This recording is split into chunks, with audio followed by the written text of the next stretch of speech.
Want to upload files to ChatGPT? Uploading documents, PDFs, spreadsheets, images, and other supported files gives ChatGPT more context, making it easier to summarize, analyze, explain, and answer questions about your content. In this tutorial, I'll show you how to upload files to ChatGPT in 2026, so let's get started. First, sign in to your ChatGPT account and open a new conversation or an existing chat where you want to work with your files. Make sure your account has access to file uploads.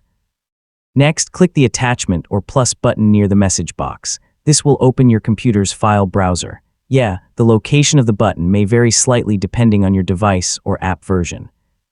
Choose the document, PDF, spreadsheet, image, or other supported file you'd like to upload, then confirm your selection. Larger files may take a little longer to upload. Allow ChatGPT to finish uploading and processing the file before sending your prompt. Once the upload is complete, you'll see the file attached to the conversation. Take a moment to verify that the correct file has been uploaded. Now type your prompt and ask ChatGPT to summarize, explain, analyze, compare, translate, or answer questions about the uploaded content. Specific questions usually produce more useful responses. Ask follow-up questions to explore different parts of the file, request additional explanations, or generate summaries and reports based on the uploaded content. So you've successfully learned how to upload files to ChatGPT, and that's how to upload files to ChatGPT.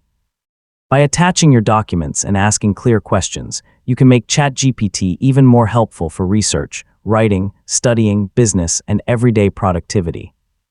The more context you provide, the better the responses are likely to be. Thanks for watching, and I'll see you in the next tutorial.